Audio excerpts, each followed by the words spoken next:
Pop in, say hi. If you've never come into one of my lives before, hi, I'm Cindy. I explore the inside and the outside.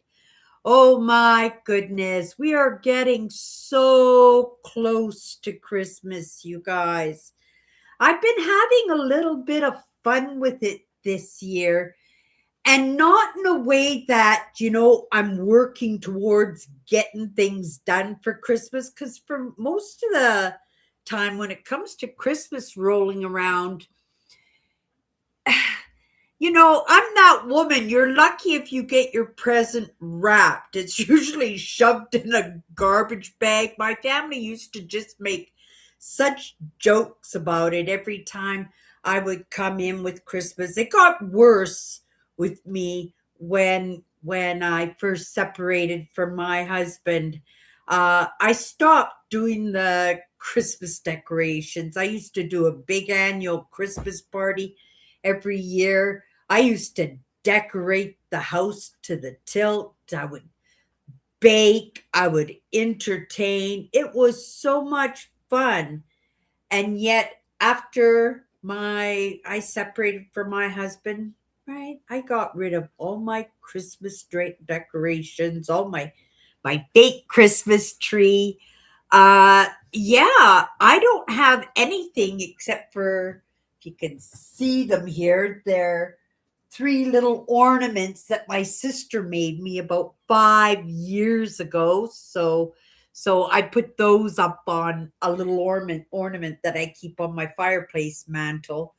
Other than that, I have a Macintosh toffee cookie jar, and that's it. Oh no, I'm lying. And I have two stocking two two stocking holders.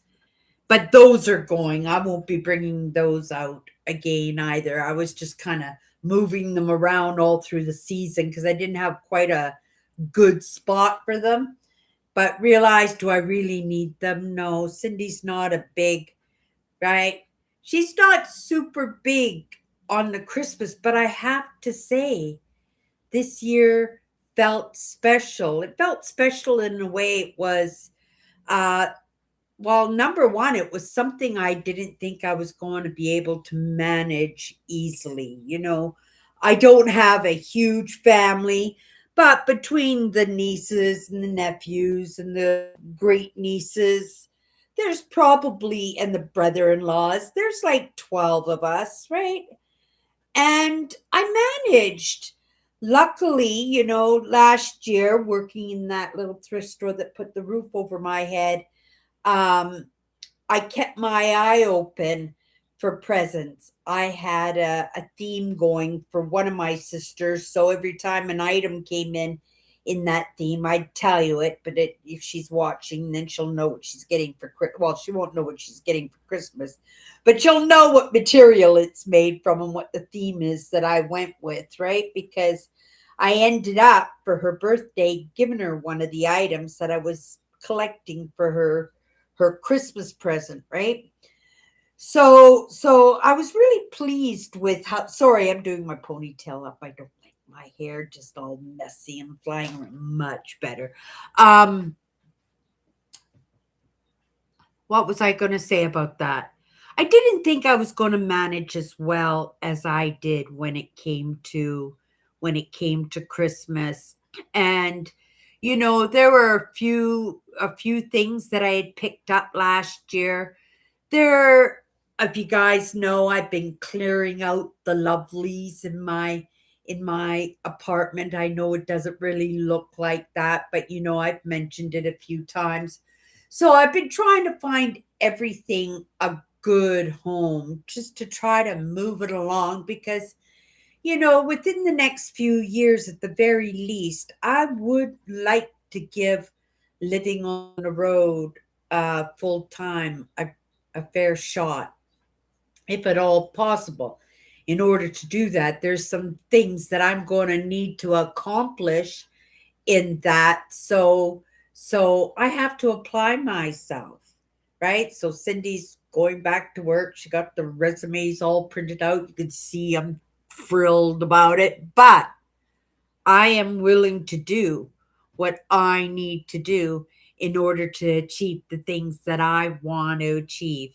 And that's the same for any one of us at any stage of it in our lives, you know. Dreaming big is just not for the teenager and the young at heart. We dream about retirement, and yet when retirement comes, we find that we're quite often in a situation where those dreams are, or at very least seem unattainable. I'm not in that mindset that at any time that it's not unattainable. I hang out in networks that know how to generate income. And, I have these understandings and I have those options if I want to move in those directions. But I think it would take away from what I am doing, right? And in this moment, I am creating the best human being I possibly can in the hopes it would be enough, possibly, to be the evidence for others that they could feel that they could go off and do the same. And if anybody's going to go and chase after, right, what some people might think as frivolous dreams or dreams that we have outgrown or should have outgrown, or it's just too darn late to even achieve the skills to move in the direction that we want to move in or to achieve the things that we want to achieve. Right? You guys know that I'm not that person. I'm going to chase it down anyway. And if I don't achieve anything, I don't achieve anything. But I can guarantee you I will achieve something. If not material, I will achieve an understanding of where my capabilities lay, and I will recognize where I made my mistake so that the next time I get up, I brush my knees off and, let's try this again. That I will have a better idea of how to get it done and whether I manage to accomplish those goals, those dreams in this lifetime or the next lifetime or lifetimes down the road, right? I can only do my part, right? Because Cindy is only coming around once. And I am a unique, and I would like to think that, well, I don't want to think. I would like to think that those other parts of me could just pop in, and going forward, that there's going to be these magnificent understandings and doors open up to possibilities and less struggle in what we chase down or want to chase down. But we also know quite often we don't move by our own choices.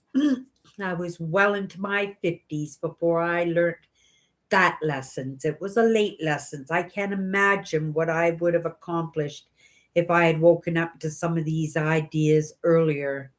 But I'm not sure whether or not if I had woken up to some of these ideas earlier, if it really would have done me justice. Because I have to say, I am an AI girl, and AI has only been around for just over 20 years. It hasn't been very long, right? Even the calculator, when it was like this big and it had an electrical cord, you got caught in high school with one, you would be booted out for a couple of weeks at very least. That's how trustworthy we were when it came to things that we were not familiar with. We are a cautious species.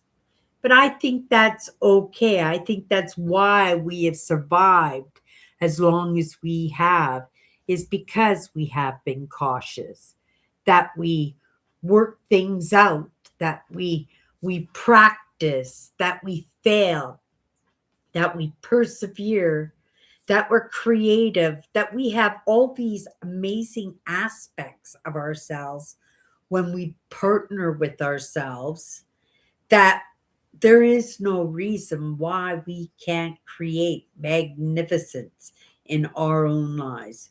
It's just sometimes when we go for so long and we don't see that progress, we don't see those possibilities, we don't see that evidence, it becomes discouraging and we give up, right?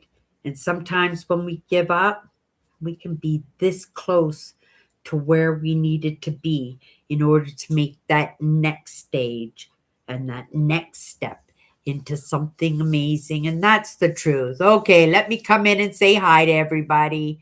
Hello, Owen. Owen made it in first today, and Andrew's in. Oh my goodness. I hope you guys had an amazing week. Kathy's here too. Oh, awesome. Um, Eugene's here. Eugene, hello. How are you doing tonight? Good evening, everybody. And I'm doing good. That's awesome. And thank you guys for the thumbs up. It moves us along, right? It's important when we are sometimes feeling like we are a small group, that we have a hard time finding our voice, a voice that should be recognized, it should be heard sometimes. Each one of us has something to say, each one of us has something to contribute, right? And it's important to have our place and our say in things. And when you guys give me the thumbs up that way, I'm just going to open up my window here. I've had the heat blasting, except for when I go to bed. When I go to bed, I turn all the heat off and I open up the bedroom window because I have a quilt and I stay nice and cozy, and I can't breathe without the fresh without the fresh air. My little USB fan is working fine. It was kind of a coincidence that I lost two huge industrial fans, right, in the same week. Incredible. They lasted me for a long time, and one of them never ever got turned off. I think it ran continuously for like three for 3 years, but then it just wasn't turning properly. And I went in and I cut all the hair and the cat fur and stuff that it like stopped it from moving properly, and I scissored it and it worked really good, but I guess it was just too much for the motor, and it died out. But I had a little USB one that I used at the desk when it was super hot. I took it over and I'm managing. I'm really surprised because my industrial fans were very loud. They blew very strong air. They were like 2 inches, 3 inches maximum from my face when I slept. And I thought I would never, ever be able to wean myself off. Now, finding myself in Christmas, and right, money is always something that you take into consideration. Fans were not on the list, right, of goals. I have my list of goals. I had to add my glasses to the list, but that's another story. But yeah, so when it came to my fans, it wasn't something that was going on the list. It really wasn't an option, but I did have the little USB fan. I plugged it in, put it by my face, and it's doing okay. It has enough of that little buzz that it doesn't cut out all the noise, right? But that's pretty magnificent because I had standards of minimums that I could handle, that I needed everything blocked, and I've been managing good. And it doesn't stir the air. Well, I should say it stirs the air. It doesn't blow any air, but it stirs the air. And for me, that's also enough because I need that to feel like I'm in nature, that I'm outside. I don't know if I lived a past life as Grizzly Adams or something. I don't know, but I really do love my fresh air, but you don't always want to be standing outside in the minus 20s and the minus 30s, which is it had been all week. You would not believe the storm that I stepped into this week. I had to get some paperwork printed, and because it was cheaper than buying uh, printer ink, oh my goodness, $100 for two cartridges for my printer. No, thank you. I'll just go to Staples and have everything I needed printed for $10, and I got a stack. I got everything I needed, and it wasn't difficult. It was a little frustrating because it was the first time I did it, but once I had it figured out, it was super easy and super handy, right? It's handy to have a printer. You see something cool and you go, oh, print it, right? But when you think you're only going to get 50 prints out of that cartridges, right? And then you think, oh my goodness, you're paying $100. That's $2 a page that you're paying for. But the convenience of having it sit right next to your desk is kind of awesome. So it's probably something I'm going to do in the new year. In the moment, again, it's something else that doesn't have to be on the goal list. It's not like I'm putting stuff off. I'm buying things, but I have priorities. I'm doing everything by priority.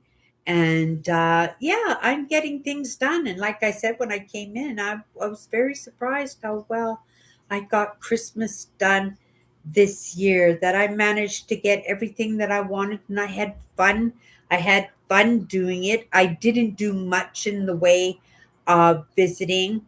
Basically, I think this year I'm just going to visit my sister Tracy on Christmas Eve. I have to buy one more present, so I'm probably going to go out tomorrow. I noticed something that my sister could really, really use uh, coming out of the hospital and anything. It's nothing that it, right. It's something I just thought that she would find very, very useful. And again, I'll tell you after Christmas, but in the moment I can't say anything just in case she's hanging out with us and watching in the watching in the background, right? But I need to go to the store and pick that up tomorrow. Right? We're getting close, you guys, to Christmas Eve. We're in Christmas week already. Isn't that incredible? Oh my goodness. You know, it's just me and my sisters left. I couldn't imagine coming from a big, big family. Our family is maybe 12 or 14 people in the moment, but I'm including nieces and nephews and great nieces and right brothers in law and it doesn't take much to turn a small family into a big family, and I think that's pretty magnificent. I think that was always the plan, right? And if I had it over it again, to do it again, I would have definitely found a way to have children. It's not like I didn't try to have children. I did. It didn't quite work out for me, and I found it a little disheartening. So I stopped trying after a while. But, at that time, I didn't have those never give up lessons. And I see people online having babies at 65, 70 years old. Oh my goodness. I don't think so. Right? Sometimes when you think that you haven't lived life to the fullest and you have dreams and stuff, it's not that you become selfish, maybe in a little way that you do, but it's the idea that your limitations, right? You know where you would do well and where you wouldn't do well, where things would work and things wouldn't work. And I think, I'm well suited in just chasing down those things that will make me smile, that make me come back into my show every day or every Sunday, and everybody would see, oh my goodness, Cindy's doing okay. How come she's getting it right? Right? What is she doing that makes it so that she's enjoying life even when life is kicking dirt into her face, right? This week. That's not, well, I can't say that's not happening. It just, right? It's just sometimes we get so used to the little trip ups. Like I broke my glasses this week. Thank goodness I broke them the way I did because my lens popped out.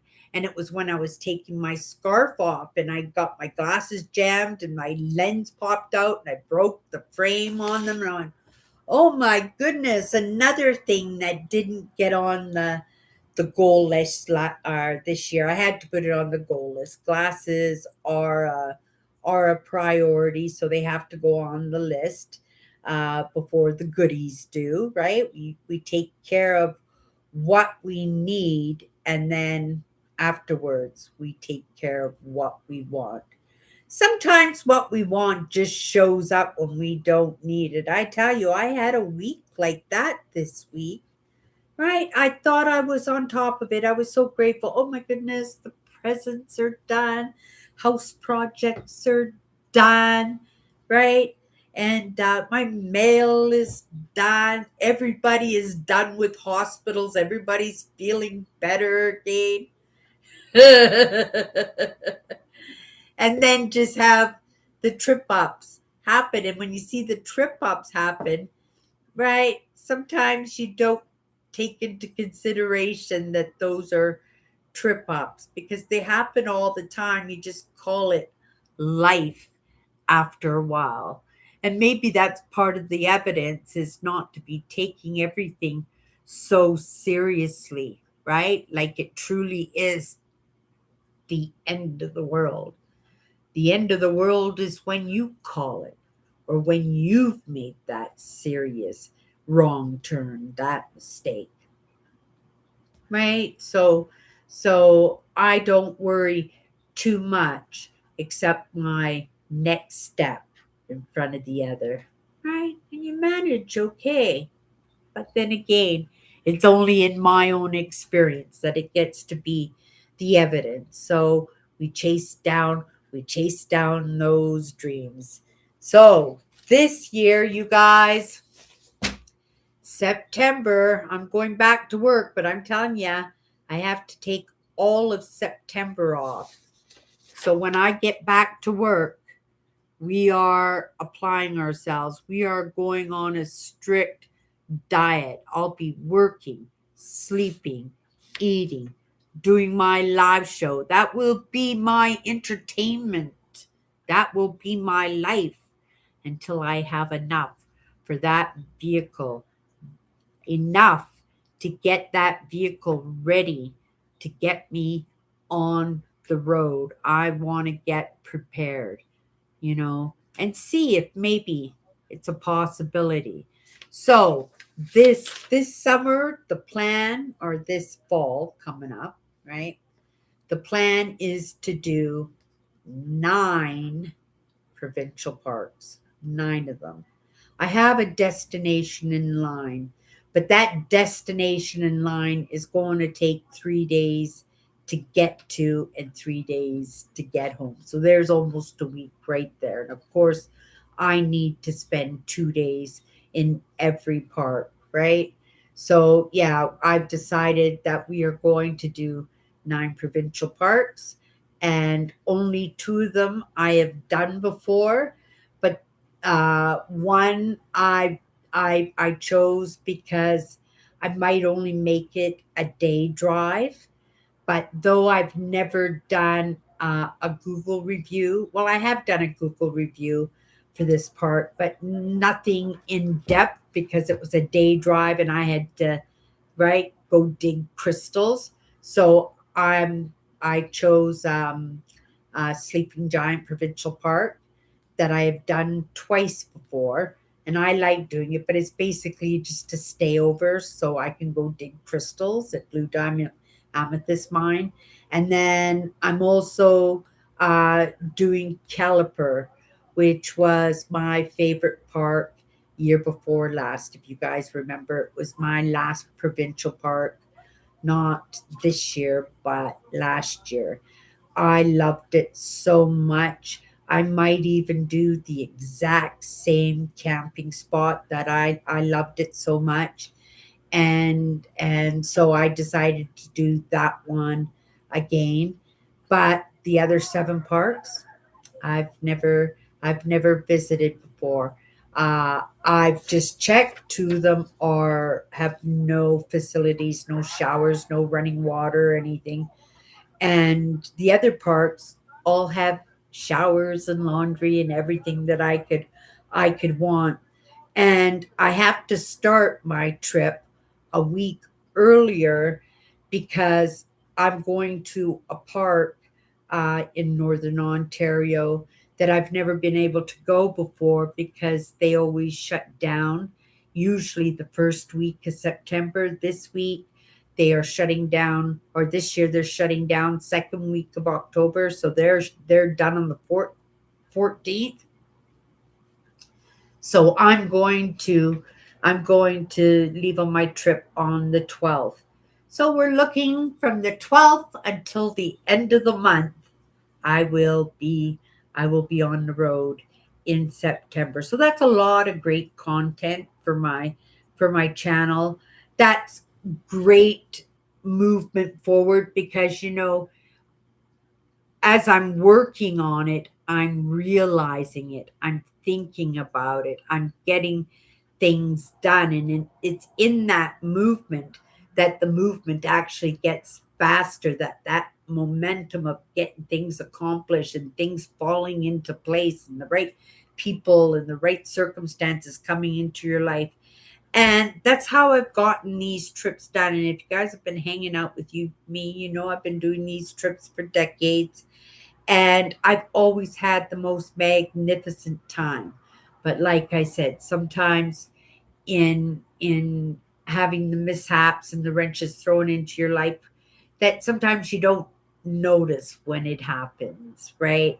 And so I recognize there's just as much work, just as much effort, and lots of failures in my trips when I take my trips. But that's the fun of it, too, right? And that's also evidence in my problem solving, in my creativity, in my resilience. It's proof of passion for what I do. And yeah, it's something I've been doing for decades, and hopefully it's something I'm going to be doing for decades moving forward. But yeah, we've got 9 provincial parks that I've never done before. So the fun now is the parks are picked. I've got to pick the dates because I know when my start date is going to be on the 12th of September, unless I can get away for a little. Maybe I'll take the whole September off. Maybe we'll do it right at the beginning of September, right to the end of September. I don't know, right? We got to move towards it. We watch how things fall together, right? How things come together. You don't really know that in the beginning because you haven't gotten anything done. You don't see the light at the end of the tunnel, right? But once you start going in and picking your camping spots and deciding your routes, and yeah, it gets to be lots of fun, right? And I don't know if I treated Christmas a little bit like that in my planning, right? Even in my daily goal setting, today we're going to get the cards day done. Today we're going to get the presents wrapped. Today we're going to get the walk-in closet done. Today we're going to visit my sister. Today we're going to go shopping. Right? And doing all of that at the same time. And you're checking things off the list. I'm checking things off the list towards those goals that I want. And that's how things get manifested. And when I go on this magnificent trip in September, that will be in the evidence, right? One of the goals for my trip for this year is to find a group site or a nice cluster of campsites in a beautiful setting in one of my parks. I have two parks that I'm looking at, but I would really like to put a retreat together, right? Something where we could sit around a campfire and have conversations, where we can go walking on the beaches, picking up stones, where we can go digging for crystals, and where we can go walking on the trails and connect with Mother Nature. And I want to put a little retreat together. So I want to drum up the visuals, the feeling of the parks that I visit this year to see if I'm making some good decisions about this retreat that I would just love to put together. I'm not a big kumbaya, right? Not no disrespect, right? No ill intent. I'm not a big meditator. My meditation is in my silence and in that time that I spend with myself, whether I'm doing dishes or I'm spacing out in the beautiful views of my big picture window. When I go for walks, um, I find ways that are just as good, if not better. And, sitting cross legged and doing my ums. And it's not like I haven't tried. I haven't tried a lot, but I grew up in that lifestyle because my dad meditated. My dad meditated twice a day for 20 minutes for as long as I've ever known him. And he did it for his health reasons because, well, this is what I was led to believe, that it was for his heart, to keep his nerves calm for his heart and stuff. But my dad, being woke to some of the same ideas, maybe not the same ideas, but woken up to his own ideas, that's the way that he found that he was able to connect, was in the meditation. He liked hypnotism too, right? My dad was big on hypnotism. It's funny, he was a little bit. I like space. In the beginning, I wasn't big on outer space and planetary stuff and astrology. It's an acquired taste. You have to go slow in order to appreciate some of these topics that can seem unbelievable or heavy, or for the smart people, not for the layman. And again, we can give up in, right, as soon as we bump into a wall and something we don't understand, we go, oh, I give up. This is ridiculous. I'm never going to get it. Give me a sip of my coffee. Mm. We're going to send some good cheer to that fire engine that's going in an opposite direction, that they get to their destination, and it's going to be a false alarm. They're going to turn around and go right back to the station. If you don't know, I live behind a fire station. Okay, what was I yapping about? Just coming in. Yeah, I wish I'd known you were going to Toronto, Kathy. I would have made an excuse, right? I love Toronto.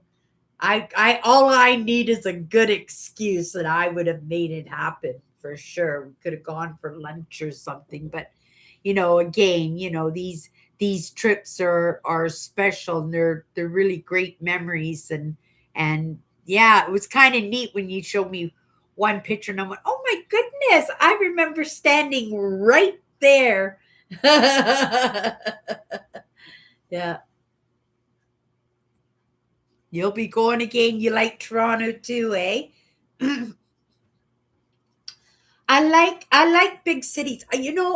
I'm so diverse in what I like. Like I said, it took a while for me to build up that appreciation for space that my dad, right? I remember being 5 or 6 years old. No, I was 6 years old because I know, no, 7 years old because I had just started school. I know exactly where I was, 7 years old. And my dad woke us all up in the morning, uh, really early in the morning, so we could sit in front of the TV and watch the man walk on the moon, right? Man's first step on the moon. He was so hyped up on that. Oh my goodness. He read books on space. Carl Sagan was one of his favorite thought leaders in the whole world. He loves science. David Suzuki. He loves science. He loves space. I don't think he was too much in astrology. He never talked about it or anything. But I know my dad did love history. He loved technology. Oh my goodness! In the 70s, like you look at that stuff now and you go, oh, piece of junk. But in the 70s, that was all new technology. And my dad had those 7 foot high, Pioneer speakers and all those amps with all those dials and the big floor model TV that looked like something out of 2001 Space Odyssey, right? When Nintendo first came out, I think he even stood in line to get a Nintendo machine. He loved technology. But, right, if my dad had lived further into the digital age, he would have made it to VLTs. And my dad made my gambling addiction look like kindergarten, right? Like nothing. And my dad would have done some serious damage. And when I say some serious damage to his household, to his life, to his family's life, because when it came to gambling, there wasn't really a stopper on that, right? My dad, excuse me, my dad believed in abundance, right? He knew there was an out for absolutely everything. And if he ran out, he knew it wasn't going to be for long. And that's the way my dad lived. He lived for the moment. But some of those moments were pretty hairy, scary at times, right? So, for myself, it took a while to get, right, really interested when it came to technology. But I look at technology as evolution, right? As innovation in part of that moving forward, right? Which is exactly, I don't know if my dad looked at it like that, but I'm sure in some aspects he must have, because he was excited about man landing on the moon and possibilities of hitting the Milky Way and landing on Mars, right?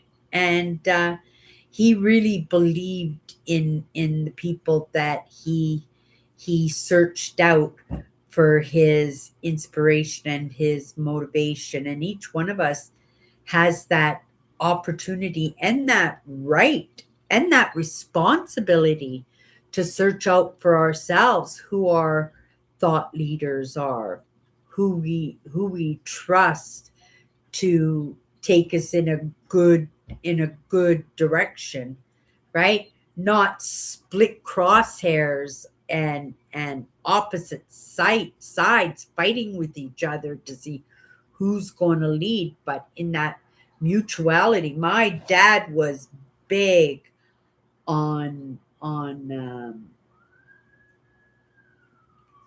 majority rules. I forgot it.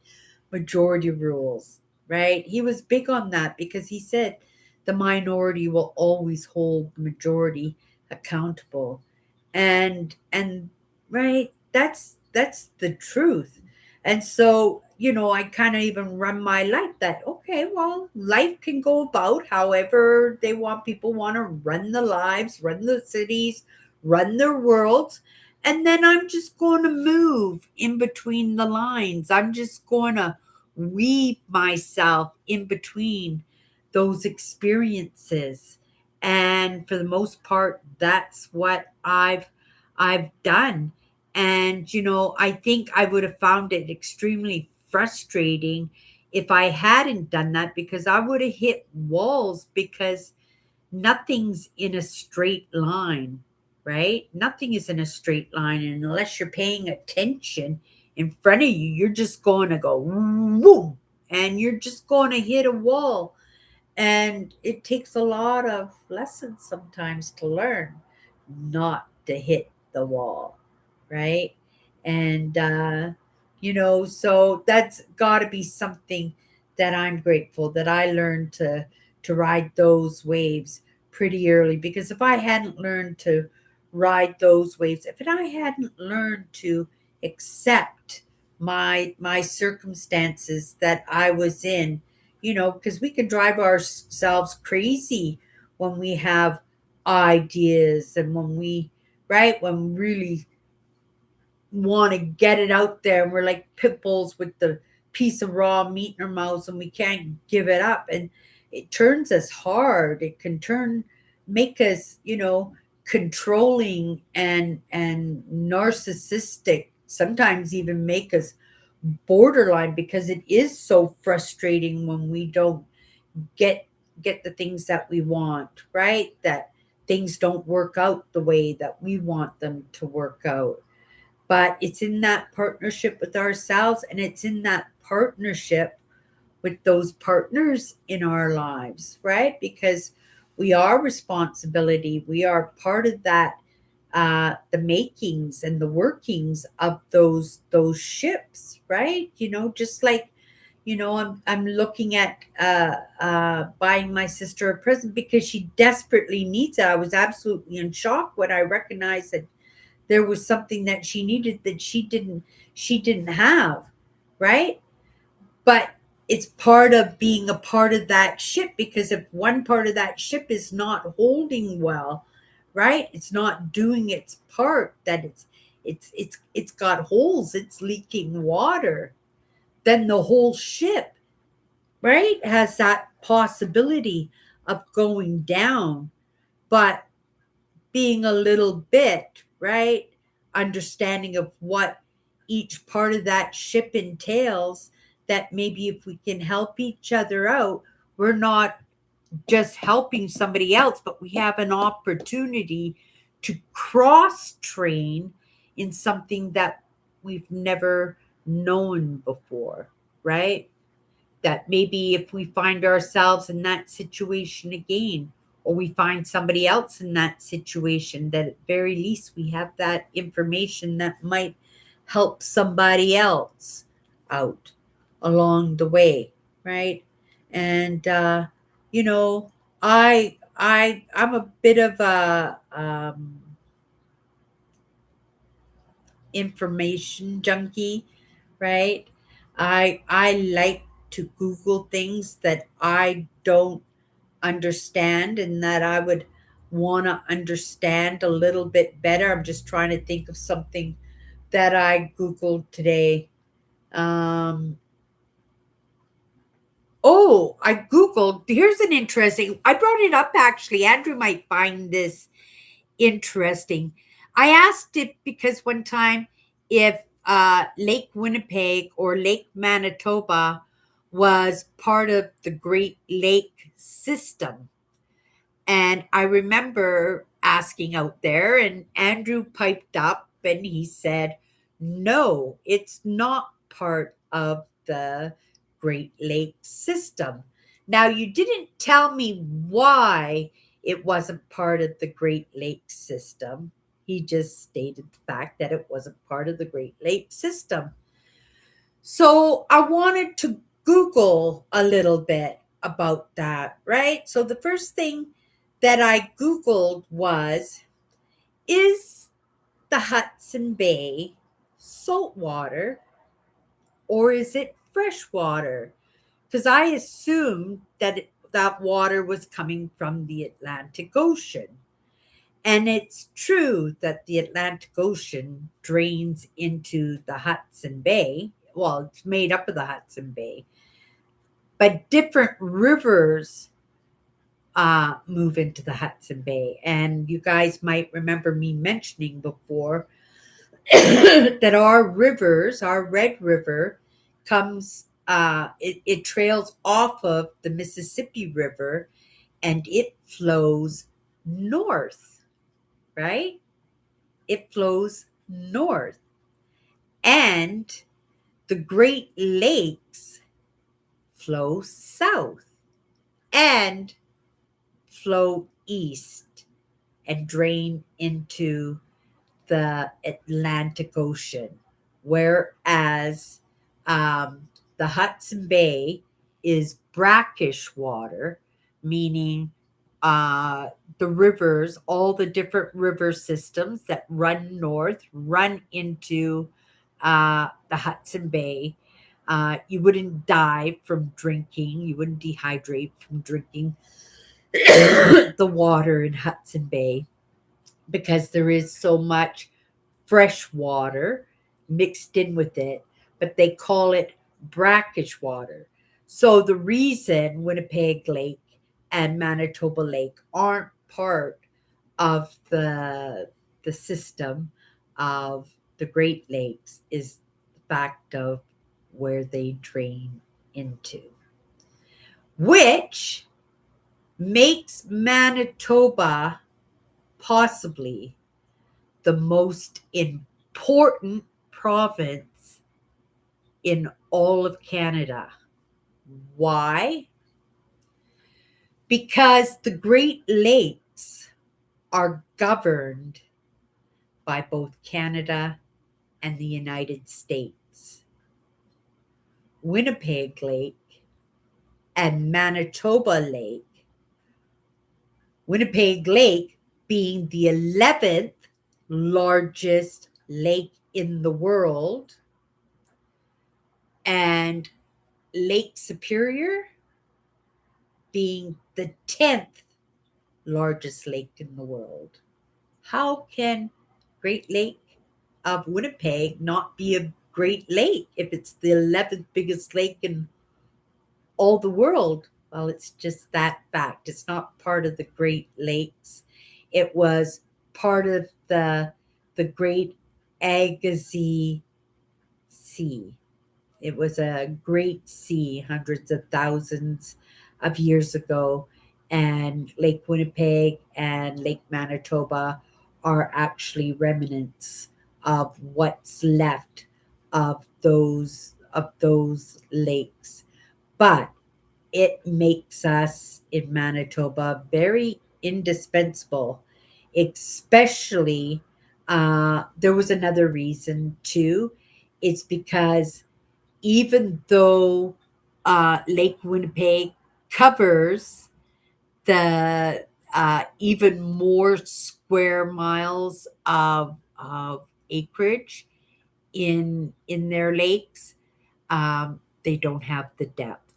So we have it's a very shallow lake in comparison to the Great Lakes. I found it very, very interesting. There was a documentary that I watched. I learned a lot by that because I wasn't too sure. I thought the Atlantic Ocean did flow into the Hudson Bay. I assumed because the fur traders came in through Hudson Bay that with their big ships that that it was ocean water, but I was very surprised and kind of proud of myself that I even had the courage to ask and look like a dummy.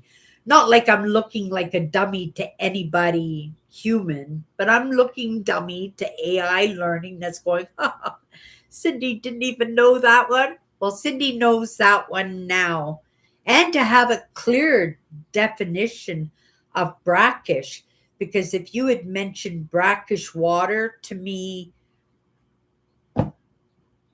last week before I watched this documentary, I would have said brackish water was standing water. That's what I would have thought. Brackish water, like dirty water that's just sitting there, right? Mosquitoes and bacterias, and, right? That's what I thought brackish water was. Now I have a clear understanding of what brackish water is. But it is interesting in what information you can get, because you can get it on anything, because everybody is talking about everything. And unless you know what to ask, right? Or unless you're brave enough, right, to ask a question that you might think that you should already know, it might be something that you never come across because you didn't bother to even try, that you didn't care enough, or it wasn't something that came across your mind. I know sometimes these are silly things, but when I do learn something new, it's pretty exciting. I find learning to be, right? I love food for thought. I love learning tidbits. Sometimes it's just enough to get you into a conversation, because if you can get yourself into a conversation, you can do magic sometimes by just being that example for somebody else, because sometimes people don't even know what questions to ask. And sometimes we can clearly see just in the small interactions that we have in the directions that some of these questions could go in, right? And sometimes in our creativity, we can lead the conversation, right? Not manipulate in any way, but lead a conversation to the point where somebody might be confused and might ask a question, right? And then to be able to have a piece of information that they didn't have 5 minutes ago is pretty awesome. I really love AI learning. I wish I could delve more in depth when it comes into the technology part of it, but technology is a financing thing, right? This is something that is marketed and people spend money on. And I would assume, as I move forward, as things get stronger and better in what I put out there, that I will get to that point where, I'm going to have to delve into more of the technology.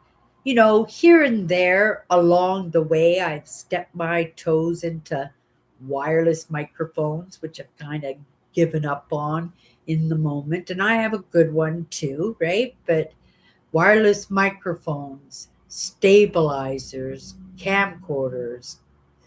I haven't worked with a lot of cameras, a couple of cool pixes and stuff, but I've never had a serious camera in the workings of what I do. I am a Google girl. I love filming in Pixel because I love the camera on Pixel. In fact, I just love the Pixel to start with. Their speakers are incredible. The Pixel is the phone, their phone, right?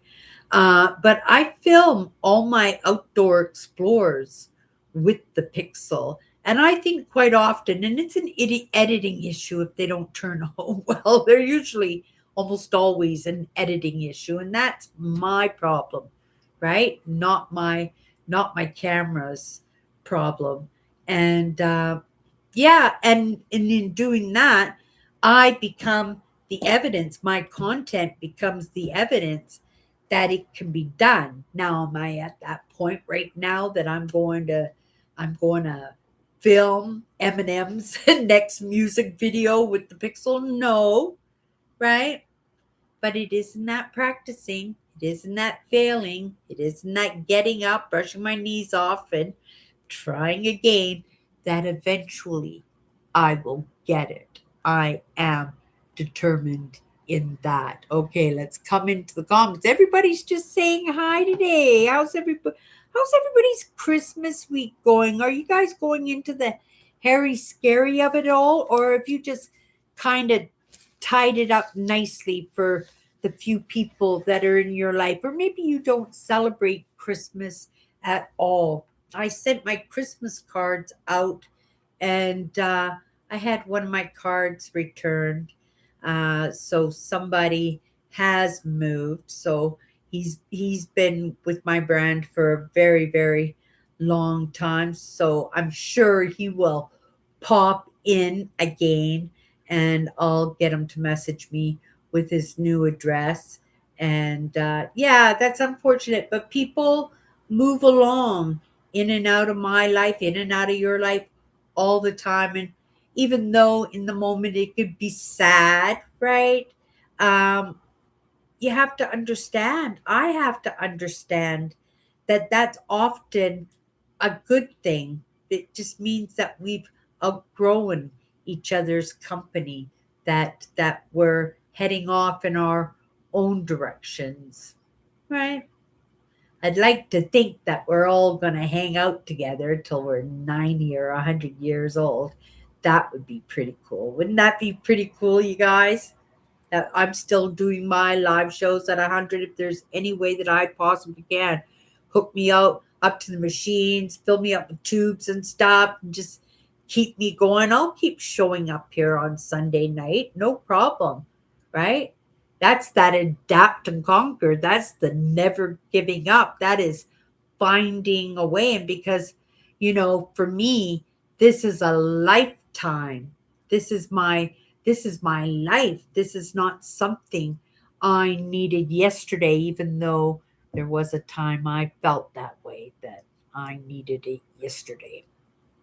Right? I should have had it yesterday. Right? I'm gonna have it yesterday.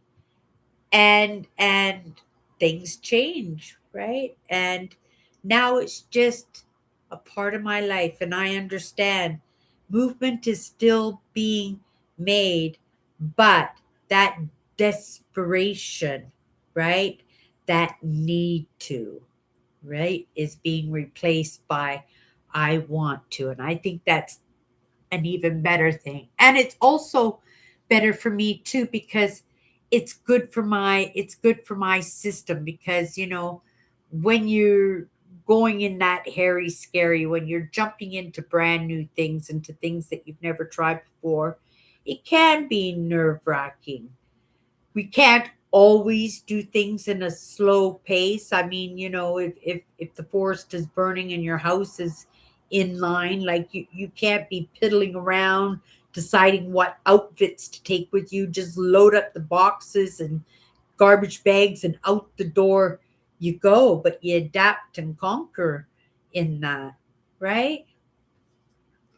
Uh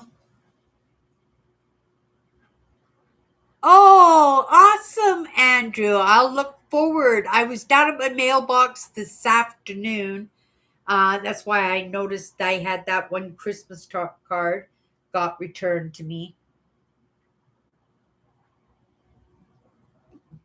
But I haven't gotten any Christmas cards yet. But I don't expect the cards. The card thing and the gift things. This is part of my nature, and it's not everybody's nature. It's not that I send a card out and I expect anybody else to send a card out to me. We all show up here together, and we celebrate Christmas in our own ways, right? And we'll do that on Christmas Eve. I'm thinking I might get a little bottle of tequila, maybe, and a can of pineapple juice, and I'll have some tequila and pineapple juice on Christmas Eve. That might be nice, and unwrap my Christmas Eve is going to be a busy day, right? I'll be at my sister's for, well, probably she'll want to take a nap and stuff before we all come over.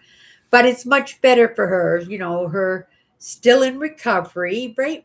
She had major surgery. It's going to take months and months before she's up to par, but she's gaining weight really well. She's getting her energy back. her personality has come back where she is back to being the queen, back to being in charge. And, I think that's good for her. And so she wants to take those reins. I say, have at her. She might heal a little bit faster. And also, it takes off the rest of our kids because it was something that she really, really enjoyed. It wasn't something that any of us really, right, just tell us when to show up. We'll be there, and in the meantime we're just going to go off and do our own thing. But she enjoys it, and she's good at that. Oh, she's really good at it. Yeah, she has a good heart that way. She doesn't like to be left out of things at all. She likes to have the scoop on everything.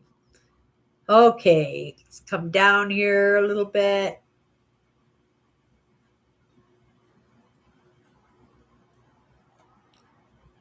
Oh, you put a tree up, Owen. Yeah, I don't even have a tree. I did have a little ceramic Christmas tree, but I sold it. I got $75 for it. I only paid like $3 and something for it with my staff discount. Yeah. So yeah, I got $75 for that. Today I sold a couple of things too. I sold some tiles. I got $30 for some tiles. And I sold some of my birds, my wood birds, and I got $40 for something I might have paid $5 in total for. So that really, really made me happy.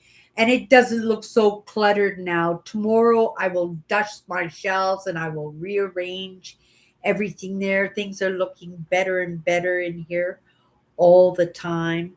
I got somebody coming, I think, to pick up my paperweights here, and that'll be another 50. That might be tomorrow, and that's right. That all goes into making a little bit of movement for myself. At the very least, keeping a roof over my head. I'm happy with that. Yeah, I'm happy with that. Okay.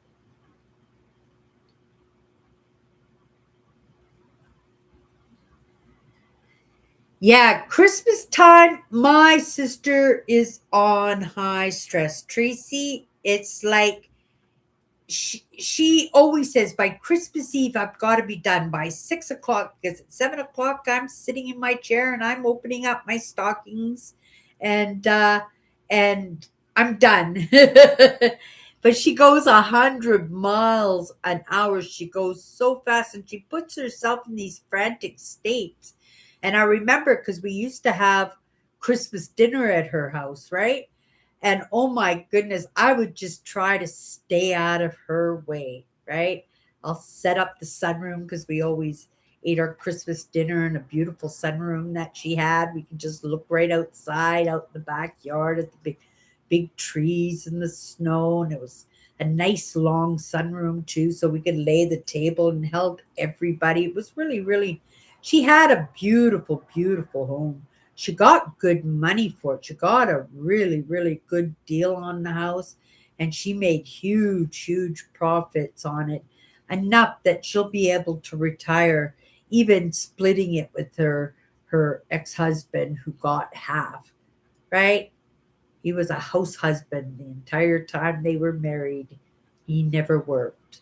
And yeah, he got half. Plus all those amazing toys, plus the farm, right? Where I used to do my fort videos.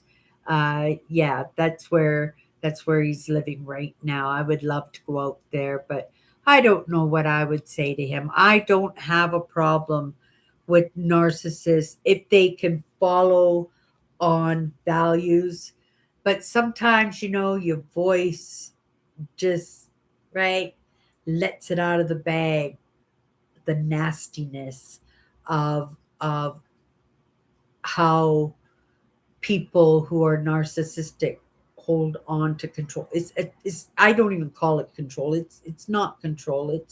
It's something way, way, way beyond control. It's just it's just when you're negative, right? That's all that can come in when you're negative, and when you're negative and that's all that comes in, just more depressing and more depressing and more negative and more negative. And that situation got totally out of hand. But, right, my sister riding those waves, you talk about never giving up. Oh my goodness. My sister went through a year of just the worst, the worst, the worst. And there was really nothing I could do to help her in that. It was a battle, I think, for her own sanity, for her own life. And sometimes all we can do is stand on the sideline saying, "We're here. We're here. Don't bring it don't bring it into this building, but we're here. We'll come and meet you in this building." And it isn't that idea. We can only control our own actions and not the actions of others. And when others are beating the door down or beating you down, and you can't control yourself to say, "I'm out of here," right? "I'm not tolerating this. You can't do this to me. This is not an enjoyable life," right? "And I'm done." Then you're stuck, because those are the decisions that you can make. And if you choose not to make them, then don't expect that you can make those decisions for anybody else, because you can't. You can only make those decisions for yourself, right? Okay.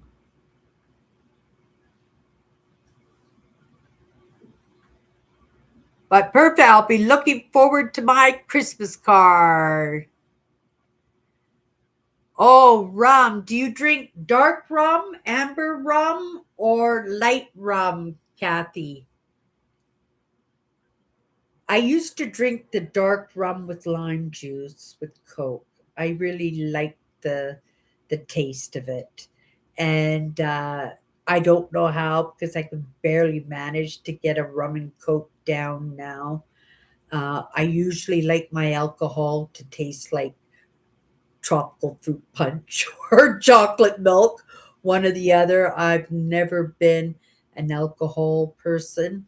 Um, but on occasion, right? I thought this year I do on occasion like my tequila and pineapple juice. So maybe this year I'm going to do tequila. Dark rum or medium rum. Okay. Yeah. Have you ever tried zombies, Kathy? They've got rum in them. They got dark rum, they got amber rum, they got light rum, they got a shot of vodka, a shot of gin, pineapple juice, orange juice, grenadine, and a shot of Sprite.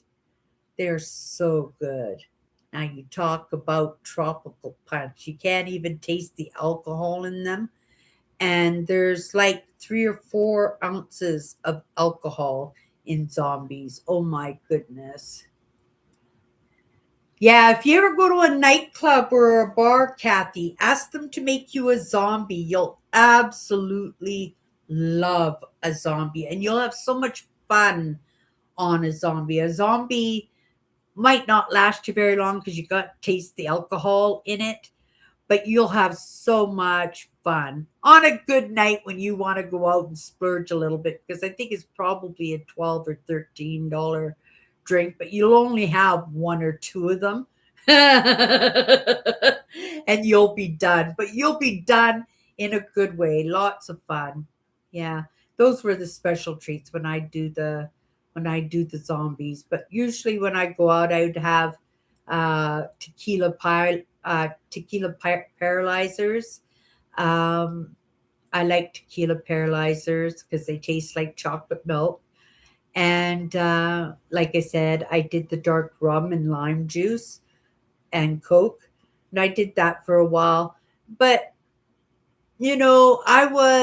all my friends were big drinkers and stuff. But For me, drinking was on an occasional thing when it was on somebody's birthday or Christmas or something to celebrate. And my friends, we were at the bar 3, 4 days a week, guaranteed. And the other 3 or 4 days, we would be probably drinking at my house because it seemed like most of the time I was the only one with a place. Or we were all living together. That quite often happened too, where we would all move into the same place together because we were hanging out together every every day anyway. I with the people I was hanging out with, I have no idea why I didn't become somebody who drank lots, right? I should have been, especially when my grandpa was a drinker. My aunts and uncles were all drinkers. I remember them just sitting around the table playing cards and drinking. Um, but it was never a thing for me because I didn't really see it with my father. My parents were the example for me. My mother never touched alcohol. She never touched alcohol. She never smoked cigarettes. Um, yeah. Uh, so it just wasn't around. So I think that was a good thing. My dad was a drinker, but he didn't want his kids to know that he drank. So we never saw it. So it wasn't in our life experience.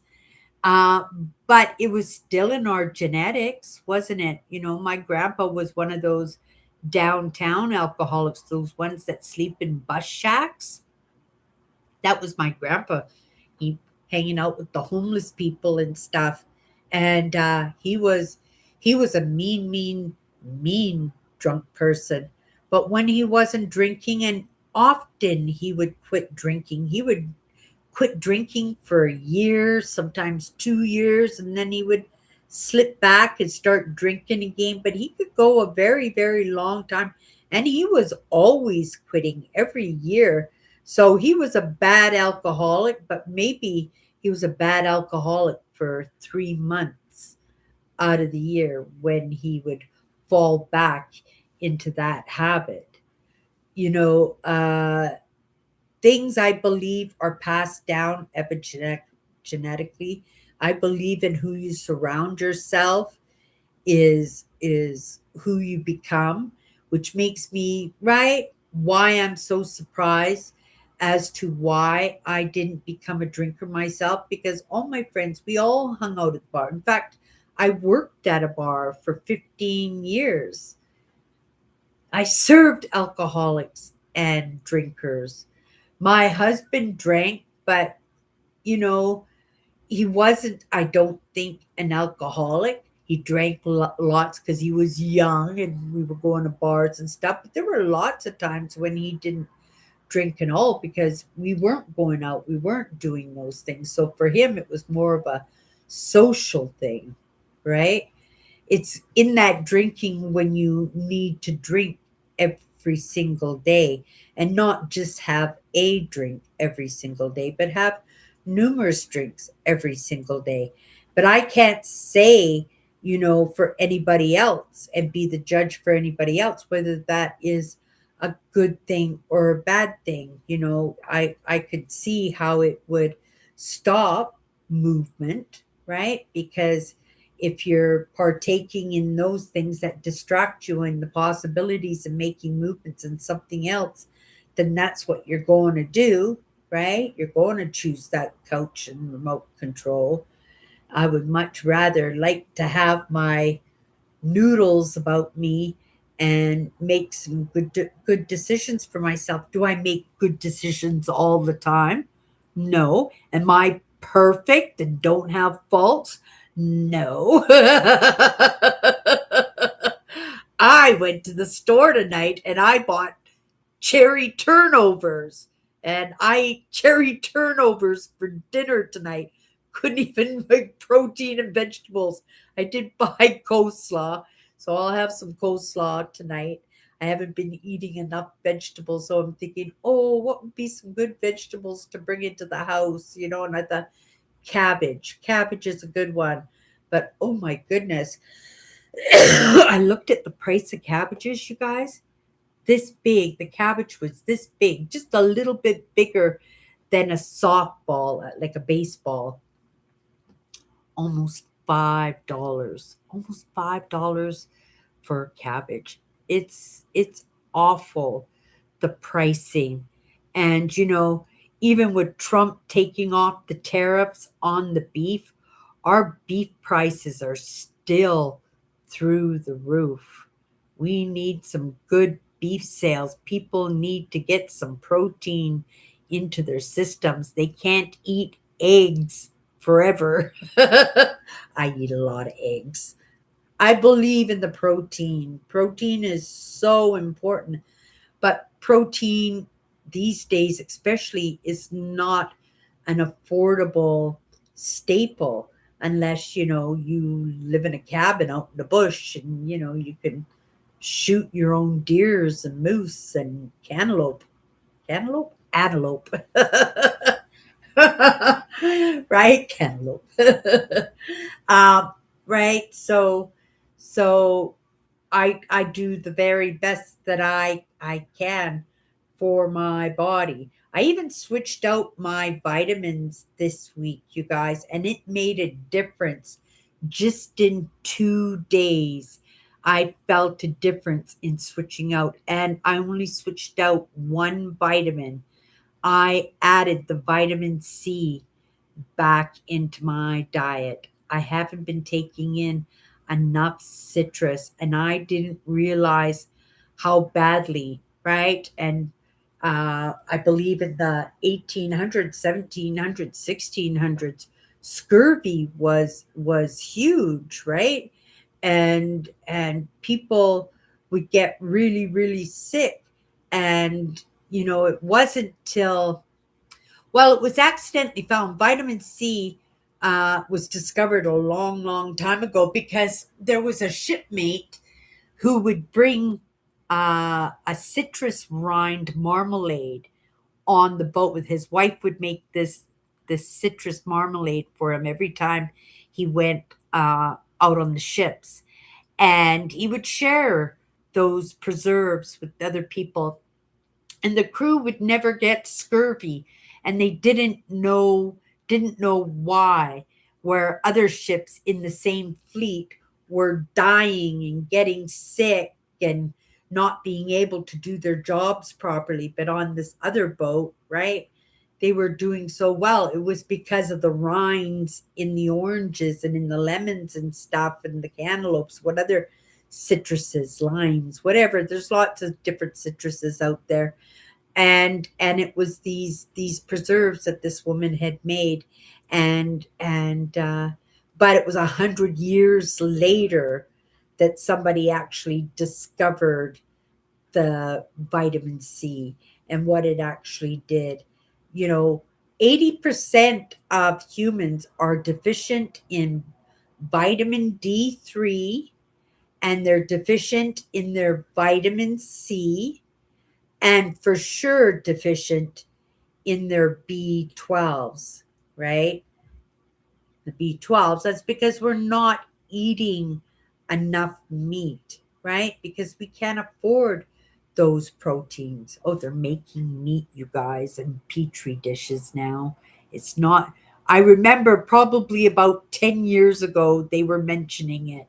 And then about 5 years ago, I saw some Instagram videos of the petri dish hamburger patties, and they were just, it looked like real hamburger, but it grossed me out. Oh, just as in my mind, what came into my mind were those hamburger patties that I bought yesterday. Let me tell you, frozen hamburger patties. I like fresh hamburger, but the price of hamburger right out of the roof, like 10.99 a pound. Just crazy, crazy pricing. You used to be able to get it just a few years ago, have sales for 2.99 a pound. This is in Canada. If it was in the States, that would be like $1.99 a pound, right? But what was I going to say about, oh, the frozen hamburgers? So I went to the frozen meat case, and there were frozen hamburger patties for, I think, $14. And you got 6 patties for $14. It says, well, I'll buy these, right? I'm not, because you can't buy the little package, even though they're 10.99 and get 1 or 2 patties. You have to buy the family pack and spend $35, right? I wasn't going to do that. So I bought the box of hamburger patties, and I came home yesterday with these hamburger patties. I thought, oh, I haven't had a hamburger in a long time. I'm really going to enjoy this. And then I didn't have any hamburger buns. And I said, you know what? I'm going to make a patty melt. I have cheese and onions, right? I'm going to make a patty melt. If you guys know what a patty melt was. And so I made this patty melt.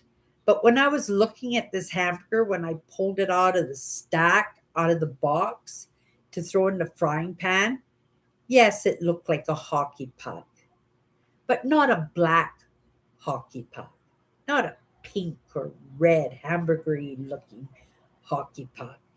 It looked like death rolled over. It looked like meat that you had left in the fridge all week.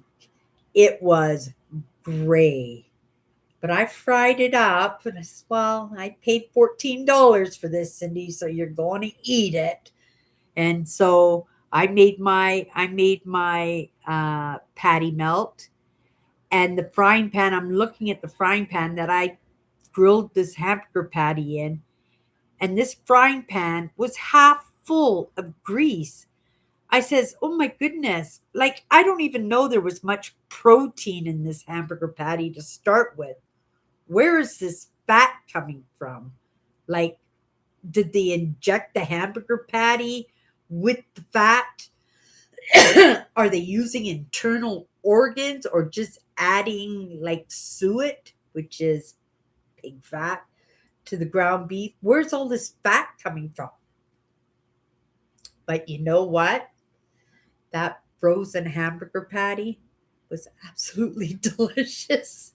It was like it came out of a restaurant, you guys. Like I went into a fancy restaurant and I asked for a cheeseburger patty melt, and I came up with something magnificent. And it was the saddest looking hamburger patty when I threw it in the frying pan.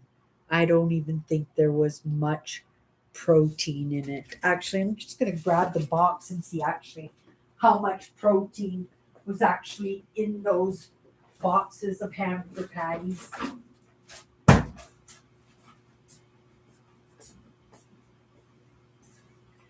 Juicy and flavorful.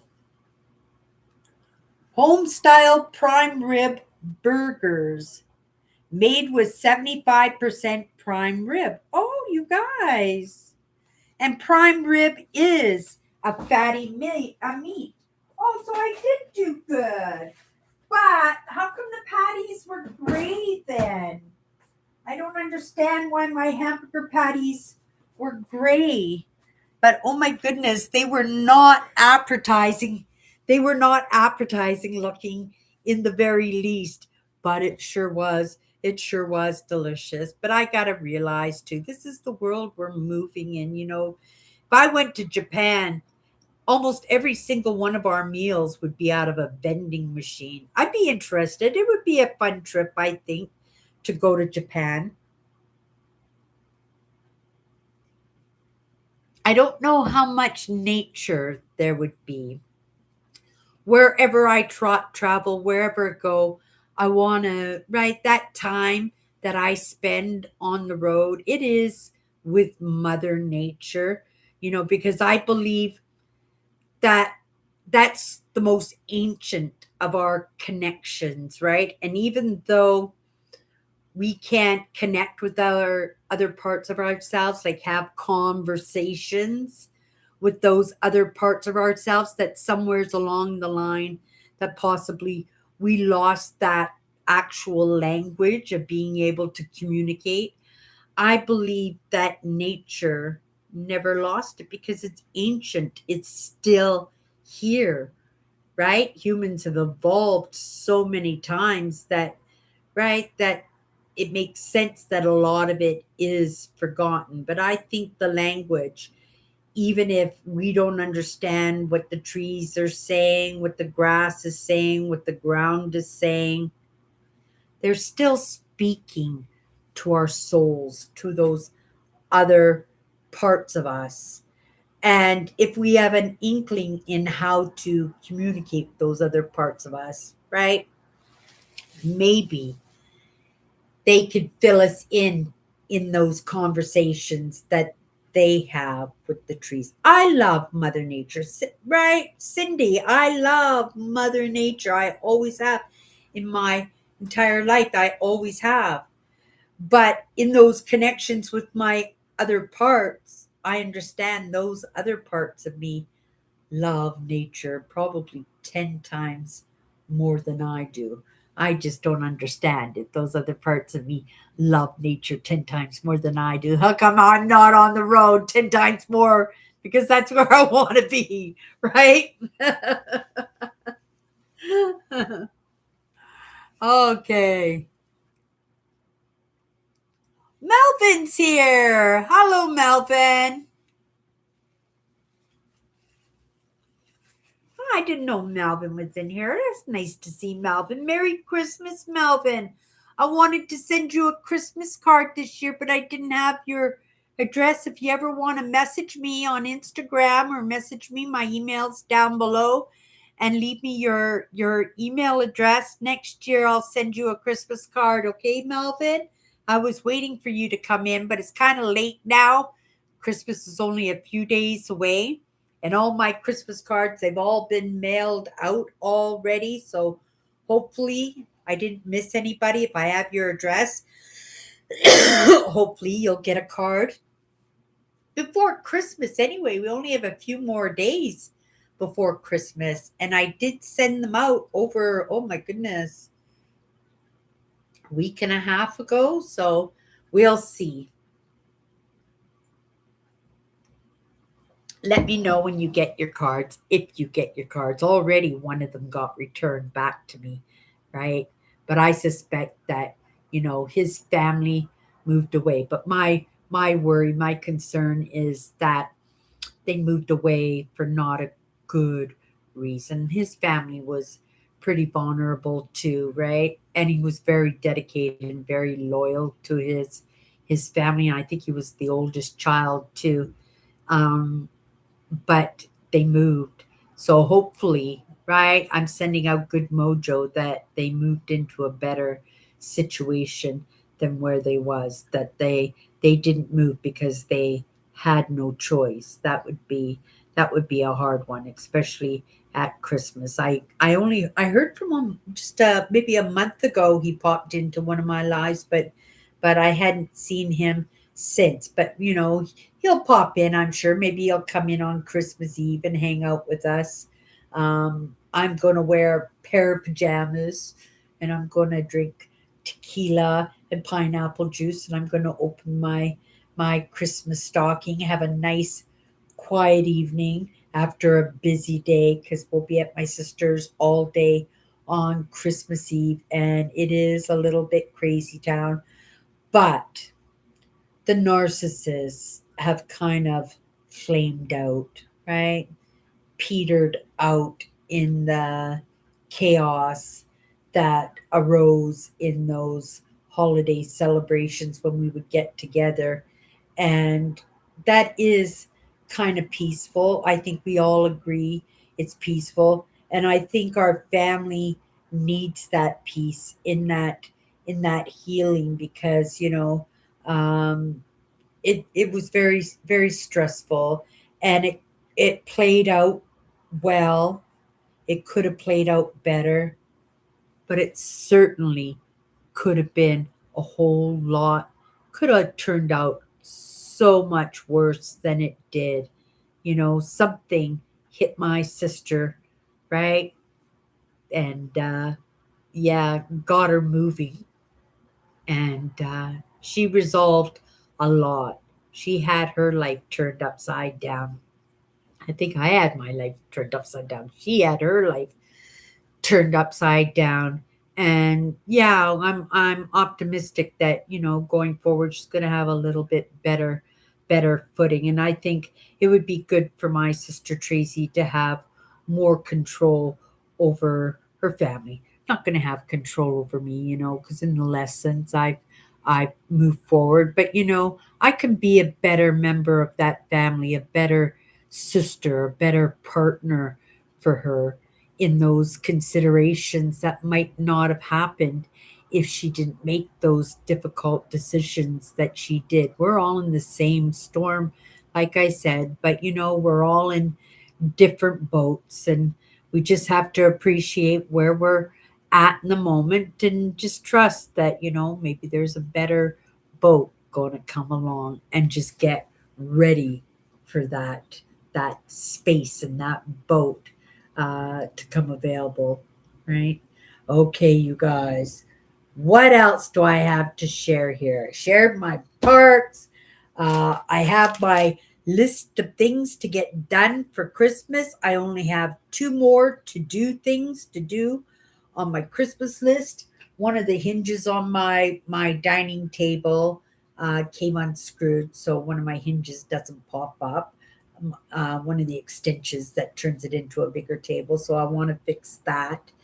And oh, I have to update my PayPal account. I haven't used my PayPal account in years, so I have to go in there and I gotta play around in that for an hour or so and make sure everything is updated in that. Other than that, I think I'm ready for Christmas. I'm ready for winter rolling in. I'm ready to apply myself and make a little bit of movement, right? And I'm not a couch and a remote control kind of girl to start with, but I do need something to do, right? It's what's that saying, idle hands? What's that? Do you know that saying, Andrew?